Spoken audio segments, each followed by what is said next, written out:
Hello बच्चों, good morning. तो देखिएगा बच्चों, आज हम पैरासाइट की बात करते हैं, पैरासाइटिज्म की बात करते हैं। तो पैरासाइटिज्म वो होता है बच्चों इंटरेक्शन कि कोई दो ऑर्गेनिज्म एक दूसरे के साथ रहते हैं, तो इसमें से कोई एक ऑर्गेनिज्म दूसरे ऑर्गेनिज्म की बॉडी से नरिशमेंट लेता है। तो जिस ऑर्गेनिज्म की बॉडी से नरिशमेंट लेता है वो होस्ट कहलाता है, और जो नरिशमेंट लेता है वो पैरासाइट कहलाता है। And this type of interaction is called parasitism. तो इसमें एक को तो नुकसान होता है, नुकसान किसे होता है? होस्ट। और फायदा किसे होता है? पैरासाइट। जैसे आपके सर में जुएं, तो फायदा किसे हो रहा है? आपको फायदा? नो, आप क्या हो? होस्ट है। और जुओं को फायदा क्योंकि जुएं आपके सर से या आपके ब्लड से नरिशमेंट चूसते हैं। तो इस प्रकार के इंटरेक्शन में क्या होता है, एक को फायदा होता है, दूसरे को नुकसान होता है। फायदा किसे होता है? पैरासाइट को होता है। और नुकसान किसे होता है? होस्ट को नुकसान होता है। अब पैरासाइट के अंदर कौन कौन से अडेप्टेशंस होते हैं, तो देखिएगा मैंने लिखा हुआ अडेप्टेशंस ऑफ पैरासाइटिज्म। तो पैरासाइट कैसे होते हैं? होस्ट स्पेसिफिक होते हैं। हर पैरासाइट हर होस्ट के अंदर नहीं मिलता, या हर होस्ट के ऊपर नहीं मिलता। क्यों? क्योंकि आप सपोज कोई पैरासाइट है, तो पैरासाइट ऐसा होना चाहिए जिसकी वजह से होस्ट से अपना फूड ले रहा है, लेकिन होस्ट मरे ना। अगर होस्ट मर गया तो वो कैसे सर्वाइव कर पाएगा? तो कहते हैं इस तरीके से पैरासाइट होते हैं कि हर पैरासाइट होस्ट स्पेसिफिक होता है, जिसकी वजह से दोनों सर्वाइव करते हैं, और दोनों सर्वाइव करते हैं इसको को-इवोल्यूशन कह देते हैं या को-इवॉल्व कह सकते हैं। मतलब both are coevolve to each other, इस तरीके से होना चाहिए। दूसरा क्या होना चाहिए? जो पैरासाइट होता है, पैरासाइट के अंदर जो अननेसेसरी सेंस ऑर्गन्स होते हैं या अननेसेसरी सेंस ऑर्गन गिर जाते हैं। इसके अलावा जो पैरासाइट होता है होस्ट से अटैच होता है, तो अटैचमेंट के लिए कुछ एडेसिव ऑर्गन सक्कर्स प्रेजेंट होते हैं, वो उसके अंदर होना चाहिए। तीसरा बात करते हैं, जो पैरासाइट होता है ये हाई रिप्रोडक्टिव वैल्यू या हाई रिप्रोडक्टिव कैपेसिटी होना चाहिए, जिसकी वजह से होस्ट के अंदर विद इन टाइम बहुत ज्यादा मल्टीप्लेट कर जाए और अपने आप को सर्वाइव कर सकता है। लेकिन कुछ पैरासाइट ऐसे होते हैं जिनका लाइफ साइकिल काफी कॉम्प्लेक्स होता है। जैसे आपने सुना होगा लिवर फ्लूइड। लिवर फ्लूइड का लाइफ साइकिल डायजेनेटिक होता है। प्राइमरी होस्ट कौन होता है? बोट वगैरह होती है। सेकेंडरी होस्ट कौन होता है? स्नेल होता है। तो सेकेंडरी होस्ट का काम क्या करता है? क्योंकि जैसे लिवर फ्लूइड है, लिवर फ्लूइड डायरेक्ट आपकी बॉडी में नहीं घुसता, किसके थ्रू घुसता है? सेकेंडरी होस्ट या वेक्टर के थ्रू एंटर करता है। तो कुछ पैरासाइट ऐसे भी होते हैं जो डायरेक्टली किसी ऑर्गेनिज्म के अंदर नहीं घुस सकते, डायरेक्टली उसकी बॉडी से फूड नहीं ले सकते। पहले उनको एंटर कराने के लिए वेक्टर की आवश्यकता होती है, इसके बाद वो होस्ट से अपने फूड को लेते हैं। तो कॉम्प्लेक्स पार्ट हो गया। ऐसी बच्चों हम लोग बात करते हैं, जैसे आपने सुना होगा मलेरिया पैरासाइट कौन सा था? प्लाज्मोडियम। प्लाज्मोडियम का लाइफ साइकिल भी कैसा होता है बच्चों? डायजेनेटिक होता है। प्राइमरी होस्ट उसमें ह्यूमन होता है, सेकेंडरी होस्ट या वेक्टर कौन काम करता है? फीमेल एनाफिलीज काम करती है। तो फीमेल एनाफिलीज क्या करती है? भाई आपको मलेरिया होता है, किसकी वजह से होता है? मच्छर की वजह से नहीं होता, मच्छर के काटने से नहीं होता। लेकिन जब मच्छर काटता है आपको, तो मच्छर काटने से प्लाज्मोडियम को आपकी बॉडी के अंदर एंटर करा देता है। तो प्लाज्मोडियम डायरेक्टली आपकी बॉडी के अंदर नहीं जाता, उसको एंटर कराने के लिए कुछ इंटरमीडिएट होस्ट या वेक्टर की आवश्यकता होती है। और वेक्टर कौन होता है? वो मॉस्किटो होता है। कौन सी? Female mosquito. क्यों? क्योंकि फीमेल में जो माउथ पार्ट्स होते हैं वो पियर्सिंग एंड सकिंग टाइप के माउथ पार्ट्स होते हैं। इसका लाइफ साइकिल भी कॉम्प्लेक्स होता है। समझ में आ गया? फिर इसके बाद बात करते हैं पैरासाइट बच्चों दो टाइप के होते हैं। कौन कौन से पैरासाइट होते हैं? एक आपने सुना होगा ectoparasite and number second is endoparasite. ठीक है? अगर टाइप ऑफ पैरासाइट की बात करें बच्चों, तो पैरासाइट बेसिकली दो टाइप का होता है, that is ectoparasite and endoparasite.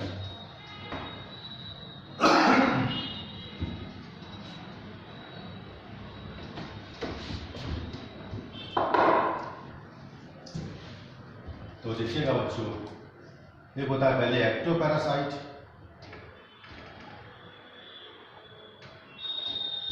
And number second आता है मेरे बच्चों, जिसे बोल देते हैं एंडोपैरासाइट।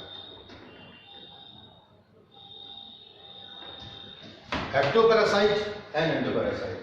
एक्टोपैरासाइट क्या होते हैं? वो पैरासाइट जो किसी होस्ट की सरफेस पर अटैच होते हैं। तो कह सकते हैं attached to the surface of host. कोई होस्ट ऑर्गेनिज्म होता है, तो होस्ट की सरफेस से जो अटैच होते हैं उनको हम एक्टोपैरासाइट कहते हैं। एंडोपैरासाइट क्या होते हैं? तो वो पैरासाइट जो inside the body of host है। वो पैरासाइट जो inside the body of host रहते हैं। मतलब वो पैरासाइट जो किसी ऑर्गेनिज्म की बॉडी के अंदर रहते हैं। जैसे कोई पैरासाइट है, एक तो सर में जुए, ये एक्टोपैरासाइट हो गए। अब लिवर फ्लूइड कहाँ रहता है? अंदर रहता है, लिवर में रहता है, तो एंडोपैरासाइट हो गया। तो याद रखिएगा Parasite which are present on the surface of body is called ectoparasite, and parasite which are present within the body, this is called endoparasite. For example, tapeworm हो गया, liver fluke हो गया, ये endoparasite होते हैं, ठीक है? Lice on human, lice बता दिए मैंने, जुओं को बोल देते हैं lice on human, ह्यूमन में बच्चों लाइस प्रेजेंट होते हैं, एक्टोपैरासाइट हो गए। इसके अलावा कह सकते हैं बच्चों हम ticks on dog, ticks in dog, ये भी क्या होगा, डॉग के ऊपर रहते हैं, गले में अटैच रहते हैं, उनको टिक्स कह देते हैं। All the other example of ectoparasite. Endoparasite कौन कौन से होते हैं, तो कह सकते हैं टेपवर्म हो गया, for example tapeworm, liver fluid, tapeworm, liver fluid, plasmodium,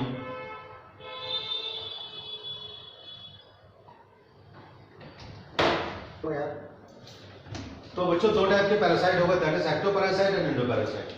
तो endoparasite, parasite which are present inside the body of host is called endoparasite, like tapeworm, liver fluid and plasmodium, ये बच्चों एंडोपैरासाइट हो जाते हैं। इसके अलावा बात करते हैं बच्चों ब्रूड पैरासिटिज्म।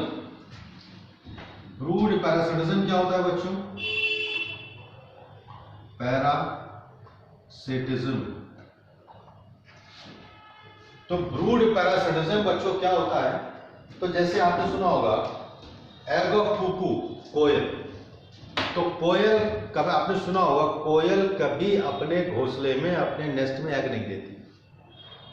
कोई और कौवे में कोई फर्क नहीं होता। तो याद रखिएगा, जो कौवे का नेस्ट होता है उस नेस्ट में कोयल अपने अंडे दे देती है, और कौवा जो होता है उन अंडों को पहचान नहीं पाता। जब नहीं पहचान पाता तो वो क्या करता है, उस अंडे से उनमें हैचिंग हो जाती है और बच्चा निकलते अंदर से कोयल उनको पाल देता है। तो ये एक समझदारी का काम है, ये बहुत चालू होती है कोयल और इस तरीके से करती है। तो और कभी कभी क्या होता है, थोड़ा सा अगर पहचान लेता है तो उसके अंडे को निकाल कर नेस्ट से बाहर फेंक देता है। तो इस प्रकार के पैरासिटिज्म को बच्चों हम ब्रूड पैरासिटिज्म कह देते हैं। क्या कह देते हैं, ब्रूड पैरासिटिज्म कह देते हैं, ठीक है। दूसरी बात देखिएगा, फीमेल मॉस्किटो जो होता है उसको ऐसे पैरासाइट नहीं मानते हैं। क्यों नहीं मानते, बिकॉज पैरासाइट नहीं मानते because it does not complete it's life cycle in human. क्योंकि ह्यूमन में उसका लाइफ साइकिल कंप्लीट नहीं होता। ह्यूमन से बच्चों को ब्लड लेता है, ब्लड को चूसता है, काहे के लिए चूसता है, अपने फायदे के लिए चूसता, वो डेवलपमेंट ऑफ एग के लिए चूसता है। कि डेवलपमेंट ऑफ एग कंप्लीटली कब होगा, जब वो ब्लड से चूसेगा, ब्लड में नरिशमेंट होता है और नरिशमेंट डेवलपमेंट ऑफ एग के लिए फायदेमंद होता है, लेकिन वो अपने आप यूज नहीं करता। तो इसलिए हम कभी भी मॉस्किटो को हम क्या नहीं मानते, this is not considered as parasite. तो बच्चों कुछ एग्जाम्पल थे पैरासिटिज्म के, मैंने आपको बताया, and this is about your parasitism, okay.